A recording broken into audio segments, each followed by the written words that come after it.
Bueno, muy buenos días a todos. Bienvenidos a esta nueva edición del Q&A.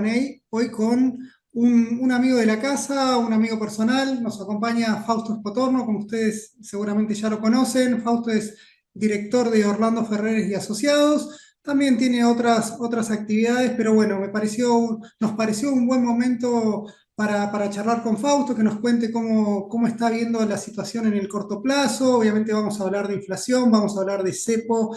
Vamos a hablar de la Argentina que viene para 2025 y también vamos a analizar algunos de los sectores en los cuales Fausto cree que va a haber oportunidades. Así que, Fausto, buenos días, muchísimas gracias por acompañarme. ¿Qué tal, Martín? ¿Cómo te va? Acá tengo un potus al lado. Ya estoy viendo el Bueno, potus que veía en la cámara. Eso es como bueno, los programas de televisión que nos conocimos, Martín. ¿Te acuerdas que íbamos sí, a lo de Metro y esos canales de sí, cable? El potus al lado. allá hace años, pero Dos bueno. años. Así que, bueno, Fausto, acá te tenemos, acá te queremos escuchar. Un poco la dinámica, te vamos a ir preguntando a todas las personas que tengan, a todos los que se sumaron, que nos pueden hacer preguntas por el chat, yo las voy a ir tratando de ordenar. Así que, bueno, Fausto, tenemos una hora para charlar de macroeconomía, mercados, finanzas y quizás un poco de política. Así que, bueno, te escuchamos. Bueno, mira, vamos a empezar por Argentina, que es donde estamos hoy embebidos. A ver, el gobierno empezó con lo que es la famosa fase 2 de este programa económico. Que en realidad, a ver, es como una fase intermedia. Yo creo que es una fase intermedia realmente, porque claramente aquí hay dos objetivos que el gobierno tiene para este año que para mí son claves. Una es ordenar toda la cuestión fiscal, cuasi fiscal y el desbole ese que tenía heredado. eh, que podemos llamarlo el ordenamiento patrimonial del Estado, porque tiene que ordenar las cuentas públicas, tiene que ordenar el Banco Central, etcétera.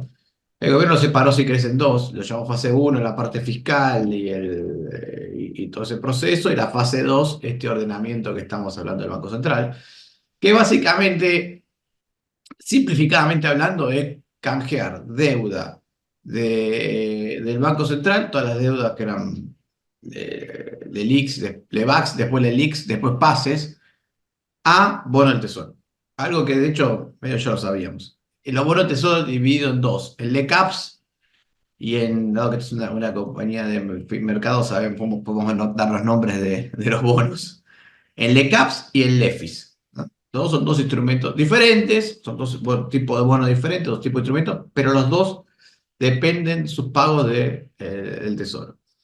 Eh, entonces, esta es la fase 2, este reordenamiento del patrimonio del Banco Central, donde el Banco Central, el Tesoro se hace cargo de lo que sería la deuda del Banco Central.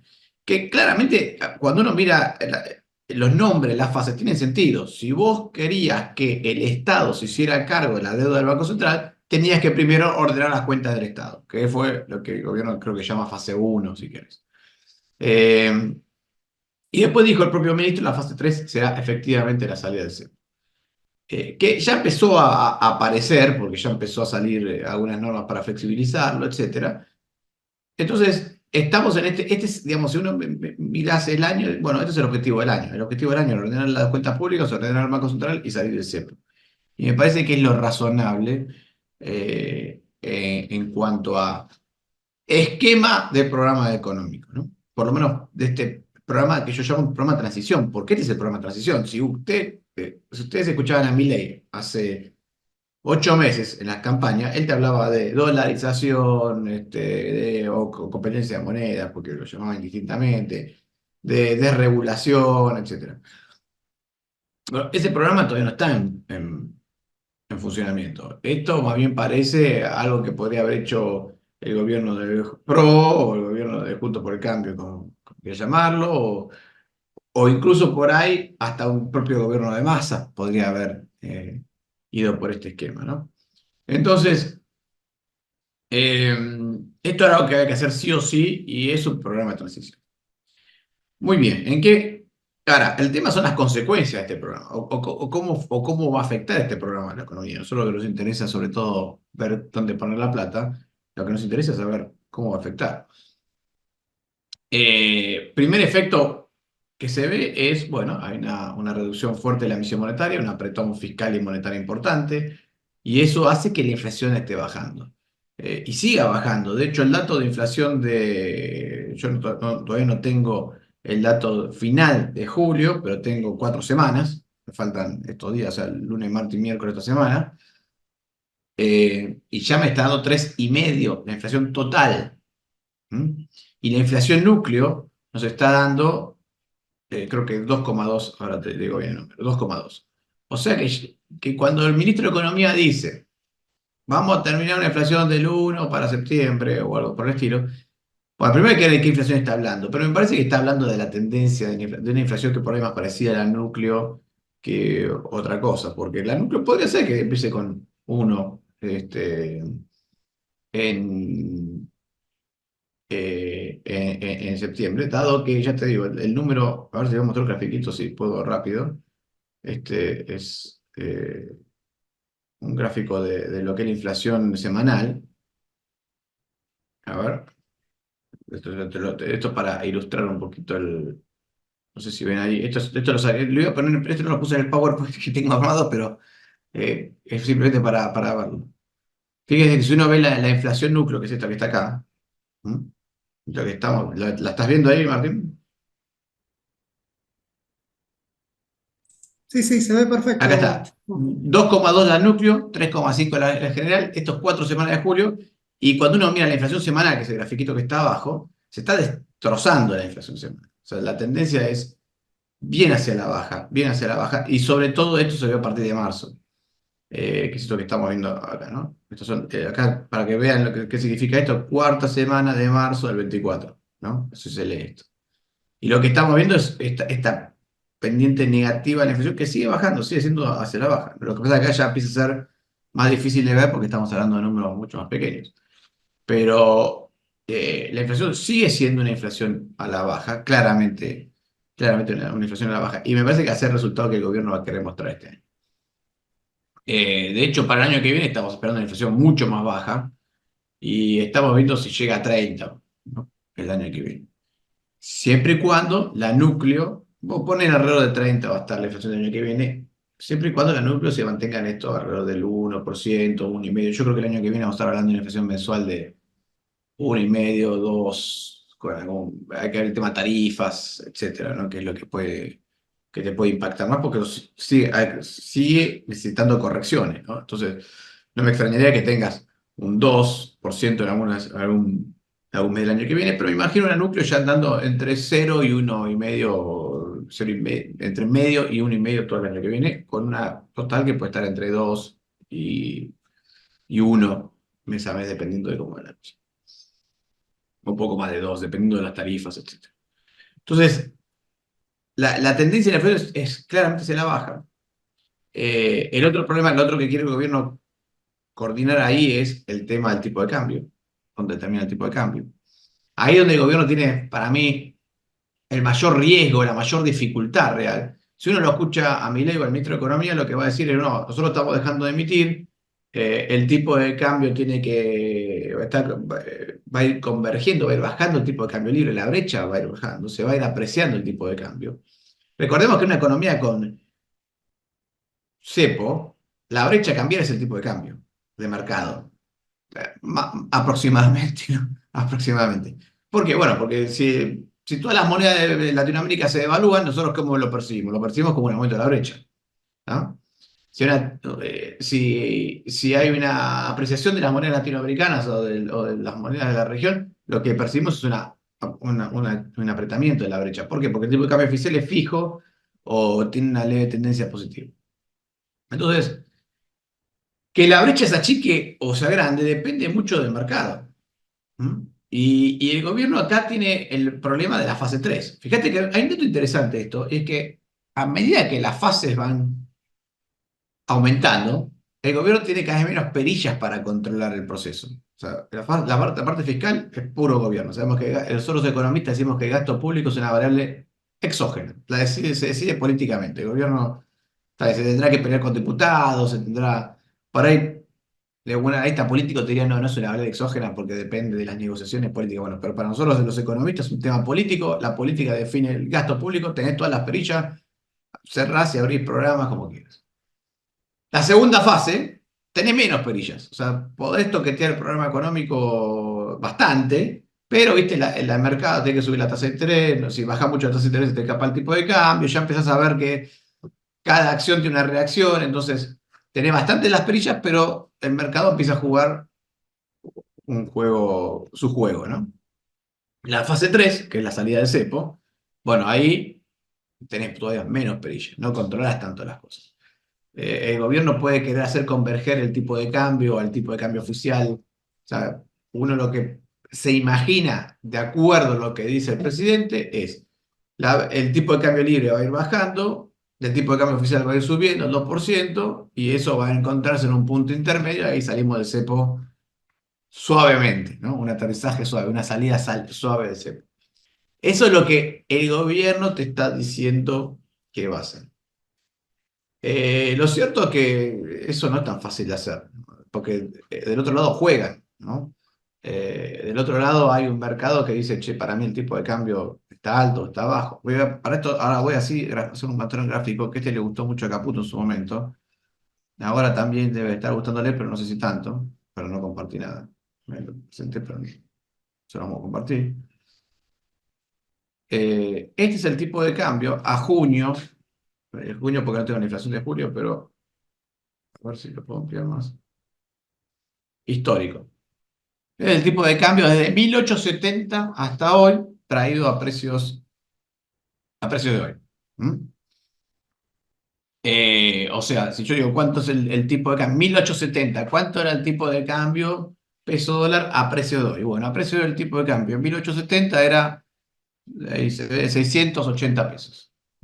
Si vio el tipo de cambio de 1880 cuando asume Roca, a precio de hoy, ¿cuánto es ese tipo de cambio? Bueno, ese tipo de cambio es 530 pesos. Eso simplemente para poner un ejemplo de cuánto era el tipo de cambio en la hiper de Alfonsín. Bueno, en la hiper de Alfonsín, el tipo de cambio promedio del año, ojo, que fue a precio de hoy 2.350 pesos. ¿Cuánto fue el tipo de cambio bueno, de cuando se va Perón, más o menos? Antes que se haya Perón, la crisis que después lo termina sacando Perón, era de 2.600 pesos. Así se lee este gráfico. Entonces, bueno, acá hay dos datos interesantes. Bueno, ¿cuánto es el tipo de cambio promedio histórico? De largo plazo, por lo menos de 1870 para acá, a junio por ahí hay que subir un poquito más. Pero a junio sería hoy 1.000 pesos de hoy, el tipo de cambio promedio histórico. Otra medida que uso mucho acá es porque este es un tipo de cambio contemplando solamente Estados Unidos, no es multilateral, o sea, solamente estoy contemplando Estados Unidos, la inflación de Estados Unidos y la inflación argentina. ¿Cuánto es la que llama la paridad teórica de equilibrio bilateral? Que es el tipo de cambio. eh, esto sale del viejo tipo de cambio de Techín. Techín tenía un tipo de cambio que era el tipo de cambio al cual estimaba las inversiones. Lo que hacía Techín en ese momento era, bueno, si yo requiero un tipo de cambio más alto que esta paridad teórica para que me rindan la inversión, esa inversión no se hace porque requiere un tipo de cambio muy alto. Ese tipo de cambio traído hoy, lo que llamamos la paridad teórica de equilibrio, es de 1.180 pesos. Y es, digamos, un tipo de cambio de largo, una especie de tipo de cambio promedio de largo plazo, o mejor dicho, un tipo de cambio que en teoría no implica ni entrada ni salida de capitales. Si eso lo llevo a un multilateral, contemplando Brasil, etcétera, me da 1.300 pesos por ahí, ¿no? Y ya te digo, 1.450 pesos, ese sería el tipo de cambio promedio de los periodos en donde el tipo de cambio estuvo alto. O sea que 1.450 pesos, el tipo de cambio semejante al que tenemos hoy en el Mercado Libre, es más bien un tipo de cambio más bien de desconfianza, más bien alto. Entonces, y el tipo de cambio en los periodos en los que Argentina sí generó confianza, ejemplo, la convertibilidad, o la época de Macri, o la época de 1880, 1920, que es este que está acá, fíjese que el tipo de cambio en los periodos en los que Argentina generó confianza es de 650 pesos. Entonces, ¿por qué pongo todos estos números? Para que uno sepa, bueno, dónde estamos parados. 900 pesos, tipo de cambio, es un tipo de cambio más bien bajo, pero no es terriblemente bajo. No es terriblemente bajo. ¿Y por qué aclaro esto? Porque si el tipo de cambio no es tan bajo, bueno, no tiene mucho sentido que el gobierno vaya a devaluar el tipo de cambio oficial más rápido, cambiar todo el programa económico por un tipo de cambio que está levemente atrasado. No es un problema de atraso tan grande que tiene hoy el tipo de cambio. Después vamos a ver, después sí tiene un problema de precio relativo que es espantoso, pero no hay que confundir lo que es el tipo de cambio con los precios relativos. Es cierto, me dirás vos, Martín, bueno, pero los dos se solucionan eh, abriendo el cepo, sí, los dos se solucionan abriendo el cepo, pero son diferentes problemas. Que yo tenga la ropa muy cara y, no sé, y la energía muy barata en dólares, no es un problema de tipo de cambio, es un problema de precio relativo. Entonces, me parece que el tipo de cambio no está suficientemente atrasado como para que el gobierno decida modificar su programa económico. Ahora, es cierto que en un escenario de entrada de capitales puede ser que el tipo de cambio incluso esté más abajo que este, el 900 oficial. Eso creo que es lo que está apostando un poquito el gobierno. Pero también es cierto que si no hay entrada de capitales y el tipo de cambio debería estar arriba de 1000 por lo menos. Porque podemos hacer una comparación a esto. Este tipo de cambio de promedio de muy largo plazo, esto es importante recordarlo, es un promedio de muy largo plazo, es equivalente a un tipo de cambio, lo mismo que la paridad teórica de equilibrio, esta 1180, después son muy comparables los dos.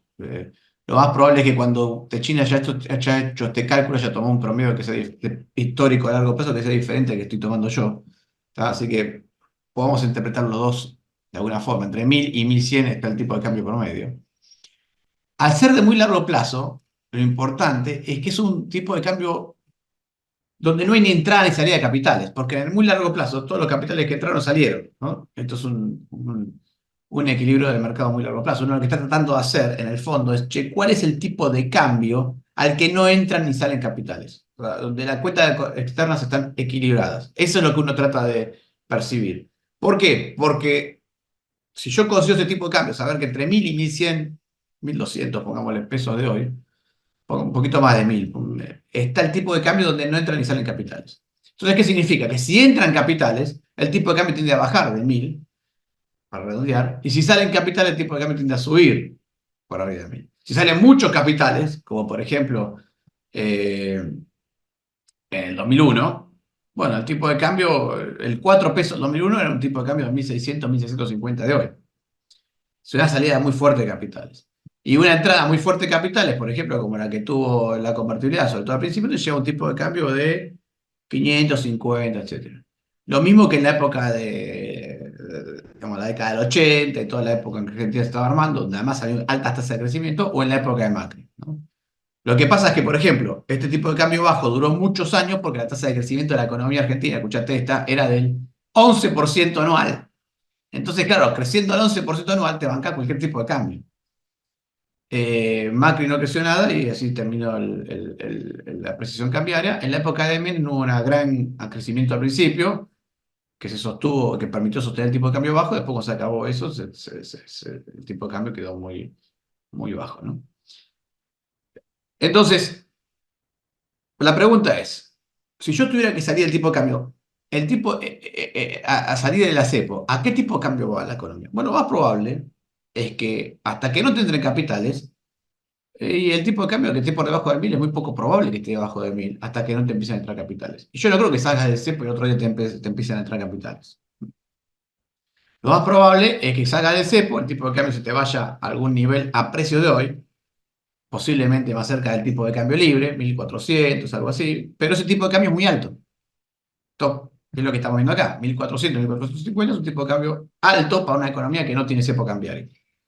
Eh, es más, acá ustedes pueden ver en este gráfico, se ven dos cosas. En rojo, estas líneas rojas, es el tipo de cambio libre, y en negro son los tipos de cambio oficiales. Acá tengo varios periodos de cepo cambiario en la historia. Por lo menos de 1945 para acá, tenemos varios periodos. Eh, Y fíjese una cosa, cada vez que se unieron la roja y la negra, o sea, que hubo una unificación cambiaria, el tipo de cambio real tiende a bajar, tiende a subir.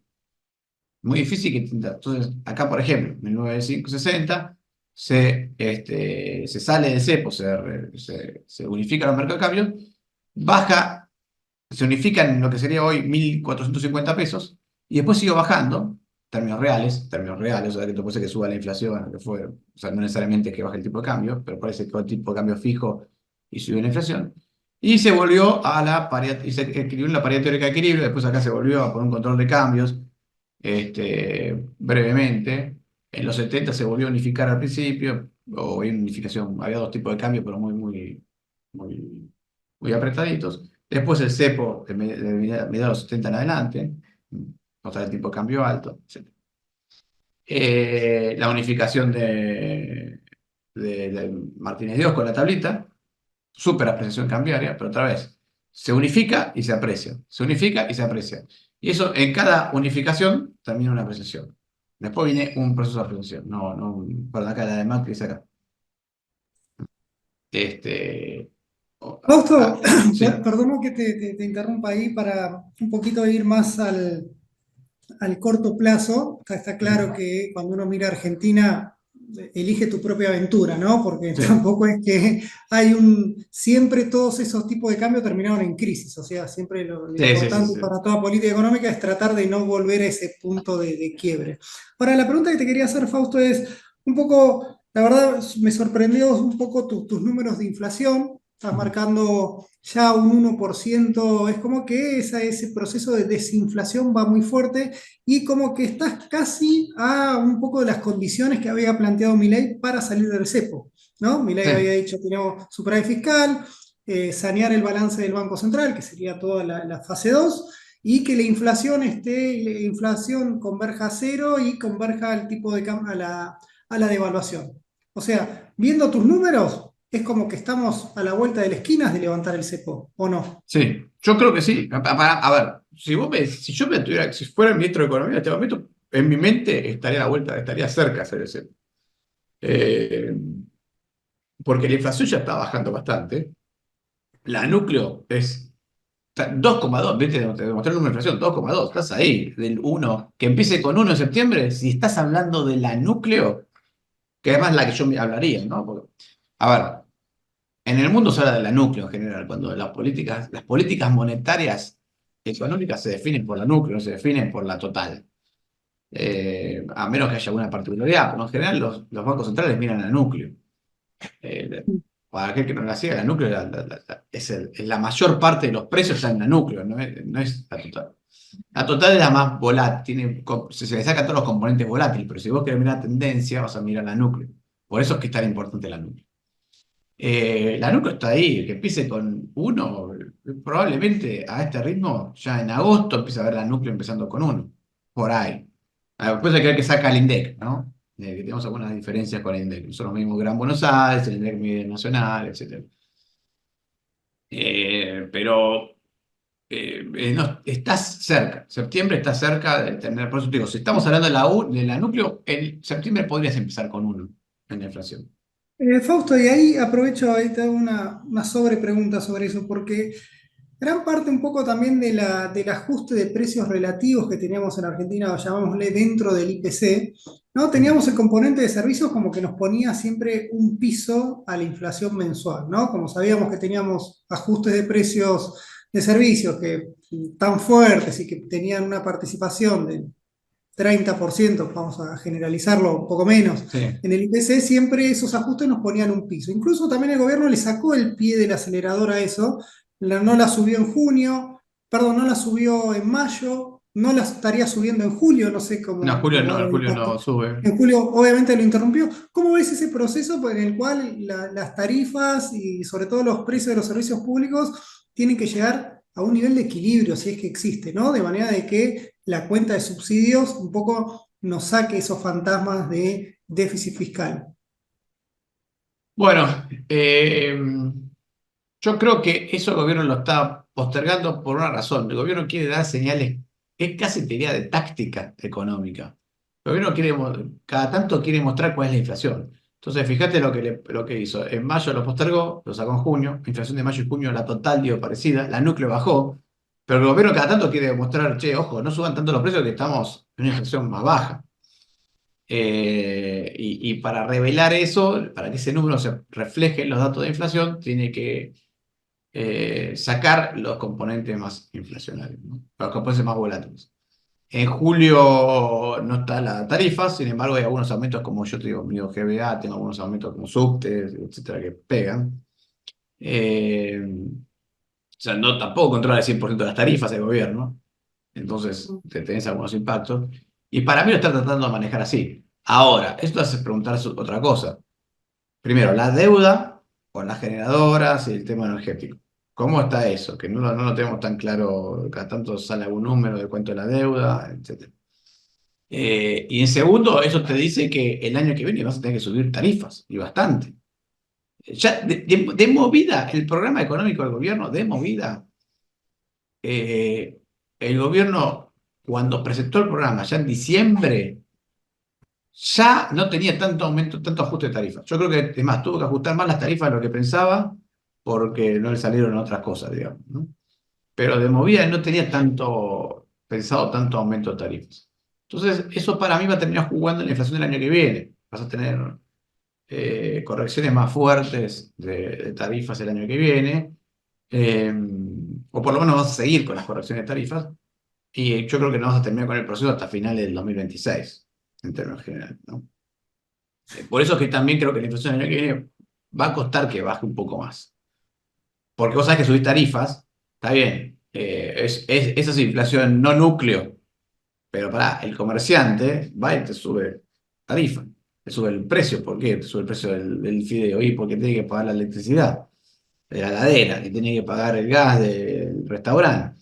Entonces, eso sí aparece en el núcleo, porque los restaurantes y los productos de los fideos aparecen en el núcleo. Y eso subieron no porque suba el precio del fideo, sino porque suba el costo de alquiler o el costo de mantener tener el negocio. Y me parece que eso sí lo vas a ir viendo el año que viene. Sobre todo cuando la economía se empieza a recomponer. O sea, si la actividad económica empieza a reflotarse un poquito, vas a empezar a ver que va a haber una inflación que va a tratar de limar los atrasos que le quedaron. Mm. Eh, Y Fausto, suponiendo, pero, está perdón, bien, pero ya hablando de un sí, nivel mucho más bajo, ¿no? Ya hablando de mm. un nivel mucho más bajo. Claro, para llegar al 30% que dijiste al principio, digamos, que sería una inflación del 1,5, 2% por mes, menos. Sí, un poquito, sí, promedio un poquito arriba del 2, o sí, porque 2 te da 25, una cosa por el estilo, si Mm, fuera 2 todos los meses. Pero mm, ya te digo, no me extrañaría tener un mes de 3 o algo así por aumento de tarifa, con un núcleo que por ahí te da. Porque otra vez, fíjate que este dato que te estoy mostrando de julio, tengo 3,6 en el total, 3,5 en el total, y 2,2 en la núcleo, sin aumento de tarifas. Tengo más de un punto de precios entre estacionales, que subieron mucho también en julio, y regulados. Entonces, ojo que puede estar en 1 de núcleo y 2,5 de total, ¿no? Y yo creo que eso mm. vas a tenerlo, no todos los meses, pero vas a tener meses, por ahí cada 3 meses o cada 2 meses, algo de eso el año que viene. ¿No notaste ahí cierto recalentamiento de precios por efecto de suba de la brecha que tuvimos desde desde mayo hasta julio? ¿Crees que no impactó nada esos? Sí, sí, en algunos precios se impactó. No tanto, no tanto, porque vos pensás que, a ver, tengo otra manera. Hasta julio, ponele más, no, perdón, hasta un poquito, hasta mayo, lo que vos tenías, todo ese proceso que viste de, che, suben las reservas, baja la brecha, baja la inflación súper rápido, en gran parte se estaba sosteniendo, o en parte, porque las empresas estaban súper estoqueadas del año pasado, súper estoqueadas. Eso los obligaba, y además una expectativa de que se salía de cepo. Entonces, ¿qué hago con mi stock? Bueno, lo vendo, empiezo a vender el stock. ¿A qué precio? Al que puedo, a lo más alto que pueda. No al que puedo por lo más alto que puedo. Bueno, una vez que se acaban esos stocks, que esos stocks se van limpiando, me encuentro con que ahora sí tengo que volver a pensar en el costo de reposición de todo eso. Y ahí es donde se empieza a recalentar un poco los precios por el tema de la brecha. ¿Por qué? Porque mientras yo pensaba que íbamos a ir del cepo rápido, y tengo stocks, Y bueno, voy vendiendo mis stocks y ¿no? El costo de reposición lo calculo medio ojo y medio como puedo, porque por ahí tengo que recomponerlos a un precio más bajo del que tengo incluso. Además, perdón, incluso se han pasado de rosca en muchos casos porque nadie sabía cuál era el tipo de cambio. Entonces por ahí no dejaba de ser extraño que gente comprara, hubiese comprado el año pasado inventarios, calculando un tipo de cambio de 2.000 pesos y que ahora tenía que venderlo a un tipo de cambio de 1.400. Todo ese proceso te ayuda a la inflación. Una vez que se agota ese proceso, bueno, otra vez volvemos a la viejo esquema.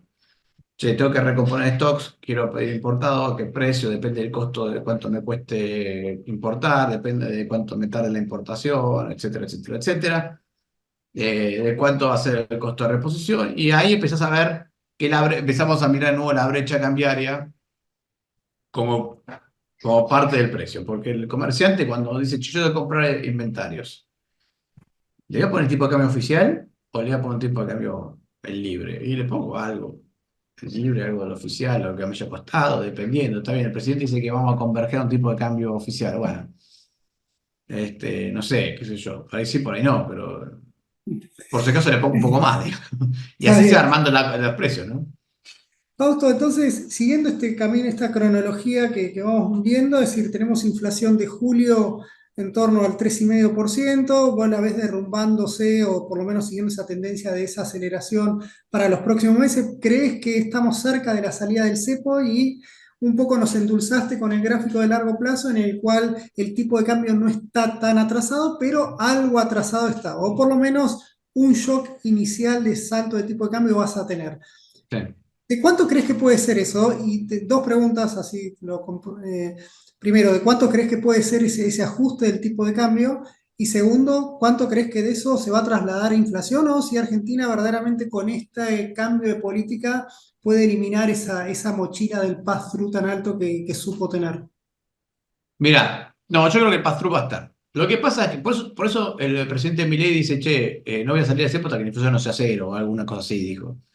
Porque lo que dice tiene lógica. Si yo tengo un pass-through histórico de 40%, este es vamos a ver, el pass-through histórico en Argentina promedio de 40% en condiciones normales. O sea, devalúo y si devalúo 100%, la inflación me sube 40% en 2 o 3 meses, ¿no?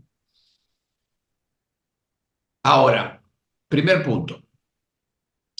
¿Estamos para una condición de pass-through histórico, ese teórico, o es más o menos? Yo tiendo a pensar que va a ser menos. Tiendo a pensar que va a ser menos que el pass-through histórico. ¿Por qué?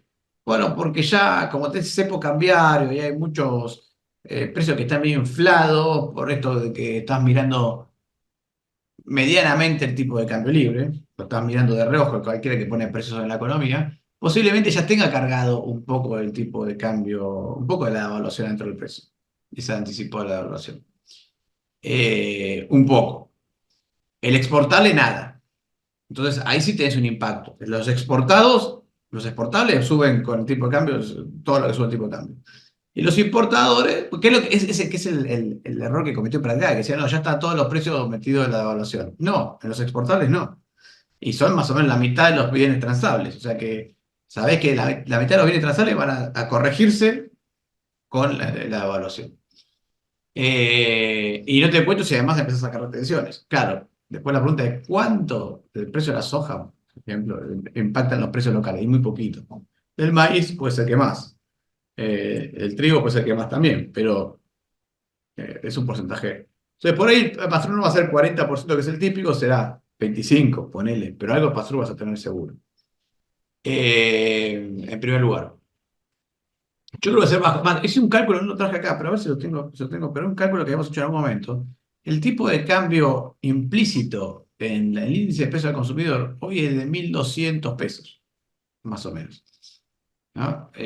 O sea que, en principio, vos estás hablando de un tipo de cambio que si se evalúa a 1.200 ponele, en principio, no debería tener mucho efecto inflacionario. Digo, ¿por qué en principio? Bueno, porque claro, los exportables van a corregir igual. Entonces, por ahí, los importables no corrigen nada, los exportables sí, entonces por ahí no te vas a 1.200. Por eso es que hay un overshooting también, va a haber un overshooting. inicialmente. Entonces, subís a 1.200, pone el tipo que me pase, supongamos, de 1.000 a 1.200. Los precios de los importados no se van a mover nada. Los precios de los exportables van a subir. Hace cara ya 1.200, tenés que corregirlo un poquito más para compensar el efecto, te vas a 1.300 y después todos los precios se tienden a ordenar. Ahí tenés Sí, precios de productos. perdón, Sí. Fausto, si ahí le sacás el impuesto país, ¿te cambia un poco la ecuación o no lo ves tan lineal? No, lo que te ayuda a que el efecto no sea tan grande, ¿no? Porque Ok. puedes sacarse un poquito, le sacas impuesto país, entonces los importados dicen, bueno, yo no tengo por qué aumentar los precios. Veremos dónde llega el tipo de cambio y dónde me queda todo el precio de reposición, etcétera. Pero acordate que el empresario, el que vende, no vende por el precio del dólar oficial, vende por el costo de reposición en pesos. Entonces, yo me imagino un overshooting, el tipo que me casi seguro, porque se tiene que acomodar un montón de precios. Cuando tienes que acomodar un montón de precios, va a haber overshooting, porque los precios se acomodan todo para arriba y después empieza a acomodarse. Eh, entonces, los exportables suben, de ponerle de 1.000 a 1.200, es un tipo de evaluación. Los importables, ponerle que puedan bajar un poquito porque le bajas el impuesto país, te bajan a 1.100, te quedas en 1.200, pero algunos no quieren bajar porque no sé qué, porque tienen stocks, lo que fuera. Lo que no termine bajando se va por recesión. Eh, y después del acomodamiento de precios tendrás una baja del tipo de cambio o una estabilización depende de cuánto haya sido la inflación, de cuánto sea el pass-through, de cuánto haya sido el tipo de cambio, más bajo va a ser el punto de equilibrio, ¿no? De otra manera, cuanto las expectativas más ordenadas estén, menos va a ser la corrección que haya que hacer. La lógica es la siguiente. Si todo el mercado leyó perfectamente el futuro, no hay corrección. O sea, se corrige todo donde tiene que estar y listo, no hay más, no hay overshooting. No hay proceso de corrección tras la corrección, digamos, ¿no? Eso no pasa en la realidad. La realidad siempre es que las expectativas son especulaciones, nadie sabe el futuro a la perfección, y en ese proceso tenés los overshootings. ¿Por qué? Porque la mayoría corrige para arriba los precios y después ve, digamos, ¿no?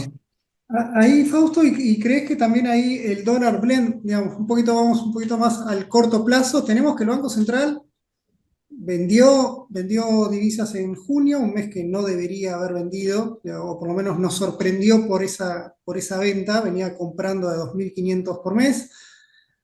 Lo revalidó en julio. El gobierno siempre pone alguna excusa, que se quiso frío, bueno, diferentes cosas, pero uno ve que estructuralmente el mercado cambiario está padeciendo el dólar Sí. blend, ¿no? Ese 20% que no le llega al Banco Central y que probablemente esto se intensifique en los próximos 2 meses, a lo que le sumamos los pagos netos de deuda. De otra manera, si esperamos hasta octubre, las reservas netas, ¿cuánto te dan? Menos 7.000. No, ahí está, yo te voy a mostrar.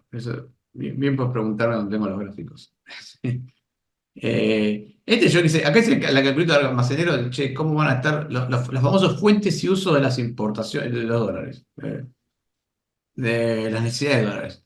Mira, yo lo que calculé es que más o menos, sacando julio que fueron los pagos de deuda, los próximos meses tenés utilización de dólares entre 6.000, 5.500, ponele, hasta 7.000 millones en septiembre de necesidades de dólares. ¿Mm? Por mes, que es lo que estamos viendo arriba. No, acá está, 6.360 en agosto, 6.900 el peor mes de septiembre, y después ya empieza a bajar, ya estamos en el orden de 5.500, 5.800 millones de dólares por mes que necesitas. ¿Qué tenés para financiar esto con las exportaciones? No. Esto que te da, esto que te da. Y esto te da, bueno, si en algún mes 7.000 no lo puedes cubrir nunca, pero podés cubrir 5.000, 6.000 millones. Acá está lo que te falta. Te falta todo esto por mes, pero en total te termina faltando, en mi cálculo, 3.600 millones de dólares para cerrar el año. ¿Mm? O sea, 3.600 sobre 4.000 que estamos hoy. Sí, No. sobre 4.000. Entonces te está faltando reservas. O sea, a menos que o se traen malas importaciones, eh, o se estimula una exportación. Por ahí acá estamos subestimando la importación de lo que dice el Banco Central, che, acá está subestimando las exportaciones de energía, ponele, pero no creo que por 3.600 palos verdes de energía más de acá a fin de año. Entonces, mi sensación es que vas a estar más del lado del faltante de dólares que otra cosa. Obviamente tampoco es un faltante dramático, 3.600 millones de dólares, no es dramático para nadie. Pero lo que pasa es que están en escasez, que te está faltando. Ojo, acá en realidad habría que sacar, en realidad es mucho menos, porque a julio ya terminó. O sea, esto, acá estamos sumando los 2.700 que me están faltando, que tenía julio. O sea que sacando julio, estás todavía menos, estás en 1.100, 1.200 millones de dólares. No es terrible para el segundo semestre, pero tampoco es que estás acumulando reservas. O sea, la perspectiva de acumular reservas yo no la veo. Y lo que veo es que a lo sumo perdés pocas reservas. Eso es lo que estamos viendo. Mm. Así que tu futuro con respecto a las reservas va a ser escasez, va a ser manejar la escasez. Si consigues algún préstamo, algún desembolso, bueno, por ahí lo solucionás, pero vas a quedar súper positivo. Así que vas a tener que salir del cepo sin reservas, como pasa siempre, lo cual tiene lógica. Tiene lógica, porque el cepo cambiario, por naturaleza, te genera una brecha cambiaria y te genera faltante de reservas, porque nadie entra si no está obligado a entrar con cepo. Entonces, si vos crees que entren dólares genuinos de inversiones, por ejemplo, bueno, tenés que estar empezando a aclarar cuánto va a salir el cepo. O sea, que el mercado le quede claro que va a salir el cepo. No te voy a decir que me digas, che, el 15 de septiembre a las 2 de la tarde se acaba el cepo, pero por lo menos que me digas, la idea es salir del cepo antes de fin de año. Eso te cambia mucho las expectativas porque o más que salir a hacer, con que miras cuánto unificás, ya cambia muchas expectativas, porque el inversor dice, bueno, saqué, meto dólares, total, el año que viene no voy a tener cepo, no me importa que me hagas en agosto, septiembre, octubre o cuándo, pero sí que me dejes entrar dólares, ahí puede ser que el tema de reservas se solucione. Es muy poquito lo que te falta de reservas, así como está la cosa. Fausto, yendo un poquito más para el lado del inversor, más allá de estas transiciones o de estas tensiones de corto plazo que va a tener que afrontar el gobierno, va a tener que en algún momento tomar alguna decisión, pero si salimos de ese canal, de esa parte ruidosa y nos paramos de acá un año. ¿Vos ves que más allá de que me hayas mostrado que el tipo de cambio real está relativamente de equilibrio, crees que los próximos 12 meses Argentina va hacia a una mejora del tipo de cambio real o le creemos a Caputo en que verdaderamente vamos a un tipo de cambio que se va a ir atrasando cada vez más? Yo creo que si Argentina le sale todo bien, va a equilibrio fiscal, mantiene, que solidifica el equilibrio fiscal, eh, mantiene equilibrio fiscal, sale del cepo cambiario, unifica primero. Vamos a aclarar una cosa, la diferencia entre unificar el mercado de cambios y salir del cepo. Porque unificar el mercado de cambios significa que podés operar la mayor parte del cepo está eliminada, suficientemente eliminado como para que haya un solo tipo de cambio, pero no significa necesariamente que saliste totalmente del cepo porque puede haber, con la época de Macri, que los dividendos todavía están dentro del cepo y alguna operación que dentro del cepo por un tiempo. Pero unificarse el mercado de cambios, salir del cepo definitivamente. Y en esta economía, ¿qué pasa? Yo creo que el tipo de cambio puede ir apreciándose, pero no esperaría una apreciación cambiaria tan violenta como fue, por ejemplo, la época de Macri o el 2001. ¿Por qué? Por el equilibrio fiscal. Si uno toma la época de Macri, que fue, o la tablita, o la época de Martínez de Dios, ahí estabas hablando de procesos de déficit fiscal muy grandes, severos, financiados con deuda en dólares, deuda externa. Esa entrada de dólares era muy violenta, muy grande, e implicaba una presión cambiaria muy veloz. Simplemente había mucho más oferta de dólares que hacía el propio Estado para financiar su déficit. O sea, le prestaban al Estado dólares, el Estado necesita pesos, así que el Estado sale a vender los dólares, el tipo de cambio tiende a bajar. Hay dos opciones, o el Estado vende los dólares directamente en el mercado, y eso lleva a que baje el tipo de cambio, o el Tesoro le vende los dólares al Banco Central, y el Banco Central emite los pesos, sube la inflación y hace que la presión cambiaria venga por su inflación. Pero ahí la presión cambiaria es muy grande y producida por el Estado. Si vos estás en equilibrio fiscal, a lo sumo lo que necesitas son dólares deuda externa para renovar vencimientos. ¿Ah? Y ponele para pagar los intereses, pero ahí la entrada de dólares para financiar al fisco es muy chiquita y el ritmo, ¿y qué pasa? Si quieren entrar capitales a Argentina, tienen que buscar proyectos de inversión y eso ya es más lento. porque tenés que tener proyecto, va metiendo los dólares a medida que el proyecto lo necesita, y es más sano porque estás, por ejemplo, los RIGI, entran dólares por los RIGI. Bueno, va a entrar en la medida que estén, no sé, construyendo el puerto, construyendo el viaducto que tengan que construir, lo que tengan que construir, o el gasoducto, lo que fuera.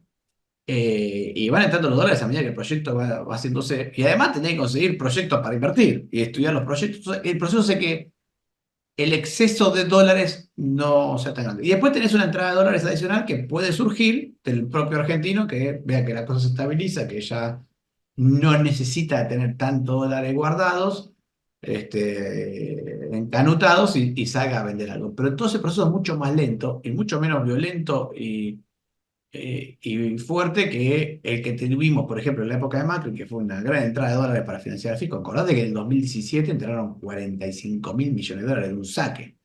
Eso te llevó a una apreciación cambiaria fenomenal. Ese proceso no lo veo. Se ve un proceso de leve apreciación cambiaria en la medida que se vuelve más interesante invertir en Argentina, que, que haya alguna entrada para comprar títulos públicos, ponerle, puede ser, pero no ese volumen de dólares que te lleven a una presión cambiaria como la que tuviste últimamente en la época de Macri en su momento, ¿no?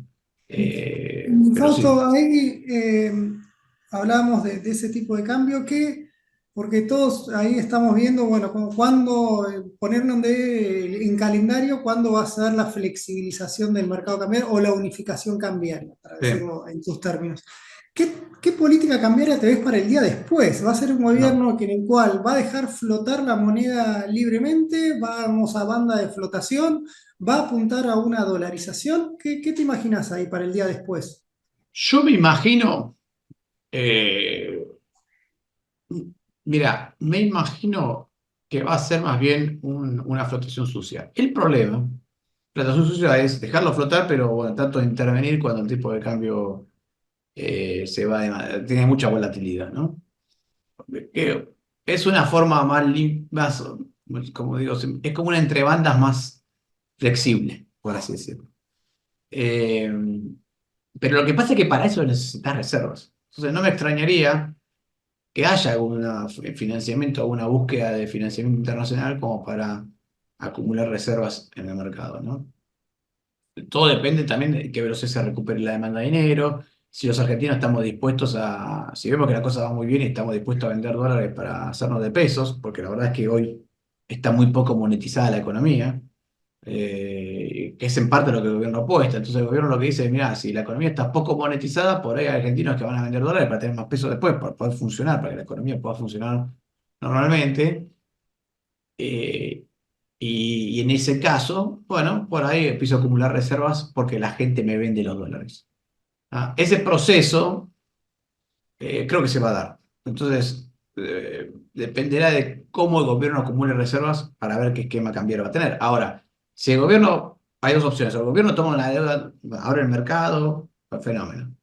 Bueno, ahora necesito acumular reservas rápido, por ahí toma un bono en dólares para acumular reservas. Cuando te reservas más rápido, puedes elegir más libremente tu mecanismo cambiario.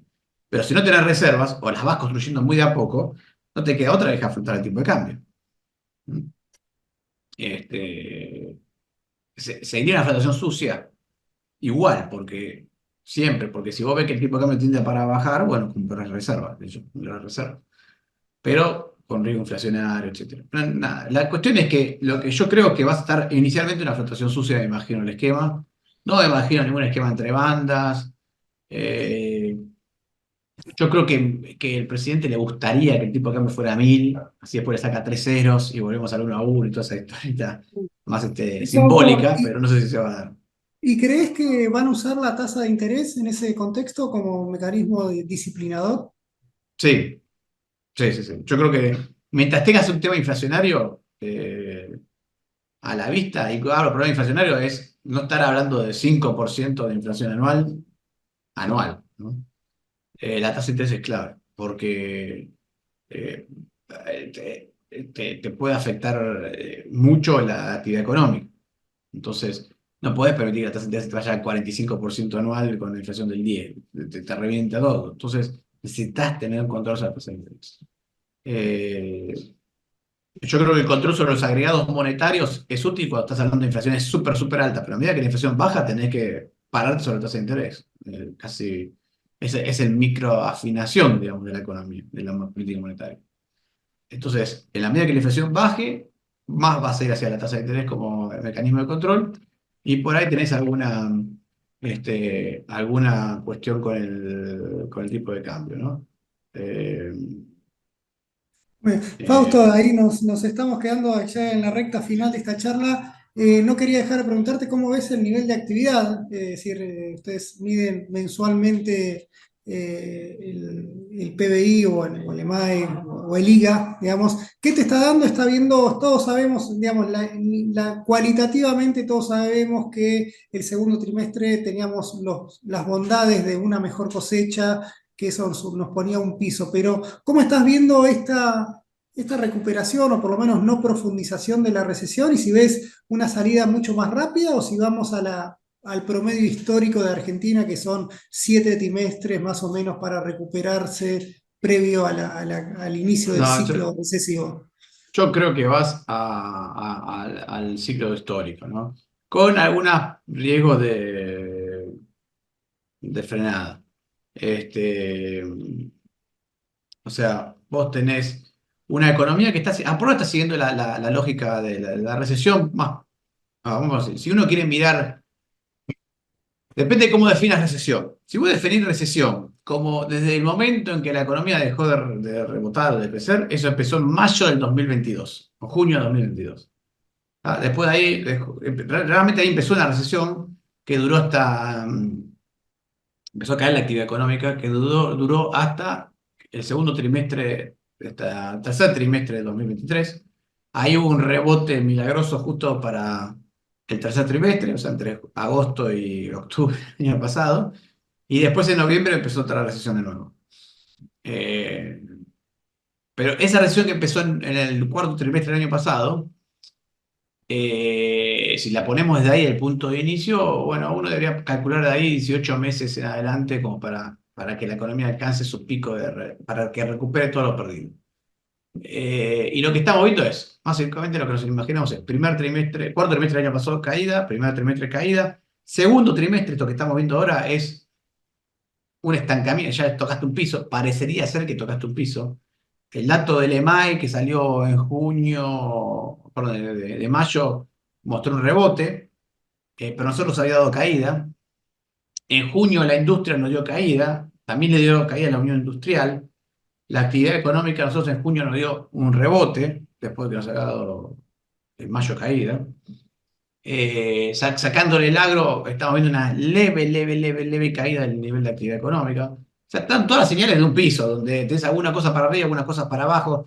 En general, a ojo buen cubero, esto de más de experiencia que otra cosa, lo que ves es cuando todas las variables van para abajo, estás en caída, cuando todas las variables van para arriba, estás en crecimiento, cuando estás en un piso o en un techo, ves que algunas suben, otras bajan y no está claro si, no puedes definir dónde estás, si estás recuperando o no. Y la sensación es que hoy estamos en ese puesto, en esa posición. El IGA, el índice general de actividad económica que armamos nosotros, da positivo. Los Nowcast del IGA dan levemente positivo. Ahora vamos a tener en la semana que viene el Nowcast de julio. Eh, pero sacándole el agro ya no te da tanto positivo, está levemente negativo, la industria da negativo. Entonces, en ese proceso donde algunos van para arriba, otros van para abajo, típico de un piso. Mi estimación es que en algún momento del tercer trimestre vas a empezar a ver recuperación. Eso puede ser más temprano julio, lo que pasa es que no lo sabemos hasta que después. O sea, cuando yo saque el dato de julio, si yo te digo, me llamás en la semana que viene, me dices, che, ¿cuánto te está dando julio? Y en julio me dio más 0,5. ¿Estamos recuperándonos? No sé. Lo voy a saber cuándo. Y en septiembre, más o menos, cuando tenga 2 o 3 datos de reactivación, te voy a decir, che, estamos recuperándonos. Se lleva un periodo hasta que se confirman los datos. Pero ponele que el tercer trimestre empieza a haber algo de recuperación, ya el cuarto me parece que vas a estar consolidando una recuperación más clara, y se va a ver claramente la recuperación. Y el año que viene vas a estar en recuperación todo el año, sobre todo salir del C, pues tienes una economía mucho más ordenada y con mucha menos inflación, ¿no? El Perfecto. consumidor lo va a Fausto, ver el y año que viene, más que nada, etc. siempre se decía, no, nada más expansivo que bajar la inflación. Así que Sí, Veremos si esta se sí. cumple. Esta sí. Fausto, la última, porque ya nos quedan 2 minutos, 1 minuto nos queda, pero ¿cuál es el mayor riesgo que le ves a este mapa tan generoso, ¿no? O por lo menos tan, digamos, tenso, pero con un buen final? ¿Dónde están tus mayores preocupaciones? Tengo dos preocupaciones y son opuestas. Una, y creo que son las mismas que tiene el gobierno, salir mal del cepo y que se te vaya el tiempo que cambie el demonio. Este, o tardar mucho en salir del cepo y perder toda la credibilidad posible, toda la credibilidad que puedas perder. Eh, Ambos son escenarios que, si mantienes el equilibrio fiscal, después se puede reordenar la cosa. ¿Tá? Lo Mm, que pasa es que mi miedo ahí es que en ambos escenarios, con pérdida de credibilidad porque tardás mucho en salir del cepo, o con una del demonio, hasta que se empiece a ordenar, por ahí ya llegaste a las elecciones y hay que ver si el gobierno ahí no se tienta cuando dice, bueno, ¿sabes qué? Empecemos a gastar, a un poquito de déficit no le hace mal a nadie, etcétera. Ese yo creo Bien, que es el mayor riesgo. Si, digamos, si el equilibrio fiscal se sostiene, creo que todos los riesgos están bastante limitados, ¿no? Por lo menos para lo que solemos llamar riesgo en Argentina. mm, Después, si las cosas salen bien, hay que empezar a analizar la economía argentina de otra forma, ¿no? Con los riesgos mm. más típicos que se usan en otros países del mundo, los riesgos Me queda de la recesión, última, etcétera. justo. No quiero no preguntarla, pero ¿ves sólido el superávit fiscal? ¿Crees que le encontró la vuelta a Milei a lo que no pudieron 200 años de historia? En ese De, sentido, Argentina estaría, si se cumplen las estimaciones del gobierno, habría hecho un ajuste de 5 puntos del gasto, algo casi inédito. Nos discutimos un poco si era licuación, motosierra, pero lo cierto es que los números están y son Bueno, elocuentes. ¿Qué lo ves ahí? ¿Qué ves ahí? ¿Es tan sólido como parece? eh, más o menos. Yo creo que sí, hay más solidez de la que se ve, pero hay que consolidarlo, porque por ejemplo el tema jubilatorio hay que consolidarlo con el aumento de edad jubilatoria, porque por lo menos de las mujeres para decir, bueno, esto se va a sostener. Tema tarifas, ahí donde, che, ojo con eso, porque estás pagando estás pagando subsidios con deuda y no sé cómo lo estás contabilizando. No le estás pagando en el base de caja, pero le estás metiendo un bono después. Así que por ahí no estás teniendo la baja de gasto que estás mostrando. Y después hay que empezar a consolidar cerrando oficinas, que eso se está haciendo, pero es un proceso medio denso y lo vamos a ver más claro el año que viene, ¿no? Y el tema obra pública, tenés que, o sea, encontrar una solución. Porque está bien, este año no pagaste nada, no hiciste nada de obra pública, en un año se aguantan las cosas.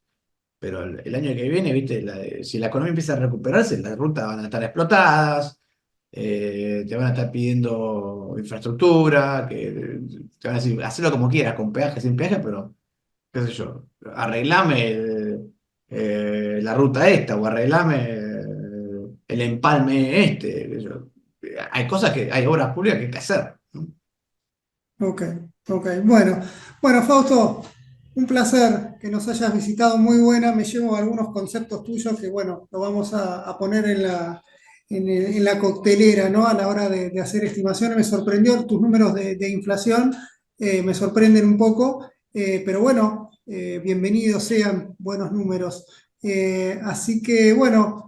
Muchísimas gracias, Fausto, a todos los que se prendieron en la charla, que espero que la hayan disfrutado. Como ustedes saben, esto va a estar publicado en nuestro blog de perspectivas.com.ar, así que visítenlo y bueno, acá estamos para lo que necesiten. Fausto, de nuevo, muchísimas gracias y nos vemos la próxima. Nos vemos. Abrazo grande, Martín. Hasta luego a todos.